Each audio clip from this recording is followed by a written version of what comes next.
पिता, पुत्र और पवित्र आत्मा के नाम पर आमीन।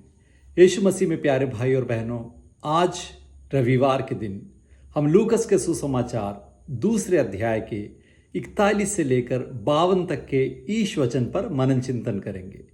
यहाँ पर हम ये देखते हैं, हर साल जिस प्रकार मरियम और यूसुफ यरूशलेम में पास्का पर्व मनाने के लिए जाया करते थे, वे फिर से 12 वर्षीय ईसा मसीह के साथ यरूशलेम जाते हैं पास्का पर्व मनाने के लिए। वे एक सच्चे यहूदी थे। यहूदियों के 3 सबसे बड़े पर्व में एक पास्का पर्व भी था। और 33 साल की उम्र में ईसा मसीह फिर से यरूशलेम आएंगे एक नए पास्का पर्व को मनाने के लिए, मृत्यु से जीवन की ओर ले जाने के लिए एक पास्का पर्व यरूशलेम में फिर मनाएंगे। उसकी सूचना हम यहाँ पर पाते हैं। और दूसरी बात हम यहाँ पर यह देखते हैं कि मरियम और यूसुफ एक दिन के बाद उन्हें एहसास होता है कि ईसा उनके साथ है नहीं। वो पहले सोच रहे थे कि वो यात्री दल के साथ होंगे, लेकिन तब वहाँ पर भी दिखाई नहीं दिए। तो वापस वे यरूशलेम तक गए और वहाँ बालक ईसा मसीह की खोज में थे। वे परेशान थे, अचंभे में थे, जब उन्होंने ये देखा कि वह शास्त्रियों के बीच बैठकर उनसे सवाल कर रहे हैं और उनके सवालों का जवाब दे रहे हैं। लूकस के इस समाचार में हम 2 शिष्यों के बारे में देखते हैं, जब वो यरूशलेम से एम्माउस की तरफ जाते हैं और एम्माउस से वापस यरूशलेम की तरफ वापस आते हैं। यहाँ पर 2, जोसेफ और मेरी, यरूशलेम से कई दूर आगे जाते हैं और फिर वापस यरूशलेम में जाते हैं और तब उन्हें ईसा मसीह मिल जाते हैं। तो लूकस के सुसमाचार में ऐसी बहुत सारी बातें एक दूसरे से मिली हुई है। अब हम क्या देख रहे हैं कि ईसा मसीह बालक 12 साल की उम्र में एक रब्बी की तरह, एक शिक्षक की तरह बैठकर पढ़ा रहे हैं, क्योंकि रब्बी हमेशा बैठकर सिखाया करते थे। भविष्य में वे एक शिक्षक के रूप में, रब्बी के रूप में सीख देंगे, पढ़ाएंगे। ये सब की सूचना अभी से ही ईसा मसीह दे रहे हैं। बैठकर पढ़ाना एक अधिकार की निशानी है और लोग आश्चर्य में, अचंभे में इस बालक ईसा मसीह के ज्ञान को देख रहे थे और उन्हें सुन रहे थे। और मरियम और यूसुफ भी बहुत अचंभे में आ गए। अभिमान तो था, लेकिन उससे भी ज्यादा आश्चर्य था कि कितना अद्भुत ज्ञान है ईसा मसीह का। लेकिन वो ईसा मसीह से ये भी पूछते हैं, तुम हमारे साथ ऐसा क्यों कर रहे हैं? तुम्हारे पिता और मैं दुखी होकर, परेशान होकर तुम्हें ढूंढ रहे थे, तुम कहां चले गए थे? लेकिन ईसा मसीह ने क्या जवाब दिया?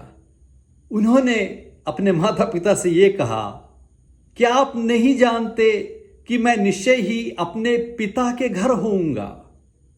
जोसेफ को जरूर ये बात बहुत चुभी होगी कि ये ऐसा क्यों कह रहे हैं। उन्हें ये सब कुछ समझ नहीं आ रहा है। मरियम को भी समझ नहीं आ रहा है।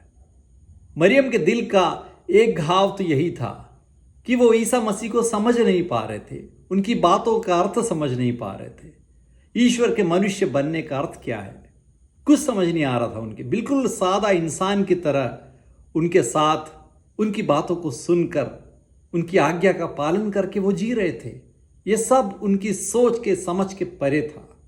और अभी ईसा मसीह कह रहे हैं कि मैं अपने पिता के घर होना, कि मुझे तो अपने पिता के घर होना चाहिए। प्रिय भाई और बहनों, ये बहुत ही अहम बात है। और आज के सुसमाचार की सबसे बड़ी सीख यही है कि हमें हमेशा ये याद रखना है कि हमारे 2 रिश्ते हैं। हम अपने माँ बाप के बेटे तो हैं, वो भूमि पर ऐसा ही है। उनकी बदौलत और ईश्वर की कृपा से हमारा जन्म हुआ है, सही बात है। लेकिन हमारा दूसरा रिश्ता जो बहुत ही महत्वपूर्ण है, जो सच्चा रिश्ता है, वो है ईश्वर से। हम स्वर्ग राज्य के नागरिक हैं, पिता ईश्वर की संतान हैं हम। तो हमेशा हमें इस बात को याद रखना चाहिए कि भूमि में चाहे हमारे माँ बाप हों, हमारे भाई बहन हों, आपके पति पत्नी हो, जो कुछ भी हो, सबसे पहला रिश्ता ईश्वर से होना चाहिए। और सबसे ज़्यादा प्यार उन्हीं से करना है, बाकी सब रिश्ते उसके बाद ही आने चाहिए। ईश्वर का हमसे जो रिश्ता है वही रिश्ता दूसरों का भी ईश्वर से है, तो दूसरों से जो हमारा रिश्ता है वो भी ईश्वर के कारण है। तो ईश्वर ही है जो हमें दूसरों से जोड़ते हैं। तो जब हमारे मन में और जहन में, दिल में, दिमाग में ये बात कायम हो जाएगी कि ईश्वर हमारे पिता हैं, हम उनके हैं, उसके बाद ही हम अपने माँ बाप के बच्चे हैं और या अन्य कोई रिश्ता है, तब हमारे जीवन में अनुग्रह आएगा और हम कभी भी हताश और परेशान नहीं होंगे। क्योंकि ईश्वर यदि हमारे पिता हैं तो हमें फिर किस बात का डर। और यूहन्ना के सुसमाचार में 17वें अध्याय के 23वें वाक्य में प्रभु ईसा मसीह खुद ये कहते हैं कि वे ये जान जाएं कि जिस प्रकार पिता ईश्वर ने मुझसे प्यार किया उसी प्रकार उन्होंने इन लोगों से भी प्यार किया। अर्थात पिता ईश्वर जिस प्रकार ईसा मसीह से अपने इकलौते पुत्र से प्यार करते हैं, वैसा ही प्यार, उतना ही प्यार वो हम सब से करते हैं। इससे बड़ी बात क्या है? तो ईसा मसीह इसी बात को यहां पर सूचित करना चाहते हैं। और अंत में हम ये देखते हैं कि ईसा मसीह अपने माँ बाप के साथ, मरियम और यूसुफ के साथ वापस घर आते हैं और उनकी आज्ञा का पालन करते हुए एक आदर्शवान पुत्र की तरह, एक आज्ञाकारी बेटे की तरह जीते हैं। ये कितनी बड़ी सीख वो हमें दे रहे हैं, कितना बड़ा आदर्श हमारे सामने वो रख रहे हैं। और माता मरियम के बारे में आज के सुसमाचार के 51वें वाक्य में हम देखते हैं, ईसा की माता ने इन सब बातों को अपने हृदय में संचित करके रखा। जब ईश्वर की इच्छा हमें समझ ना आए, ईश्वर का प्लान क्या है, वो क्या चाहते हैं, उनका मार्ग क्या है, यदि हमें समझ ना आए तो हमें क्या करना है? हमें विश्वास करना है, हमें उन सब बातों को अपने हृदय में संचित करके रखना है। जब हमें ईश्वर का वचन समझना है तो हमें क्या करना है? हमें उस पर मनन चिंतन करना है, उन सब बातों को हृदय में संचित करके रखना है।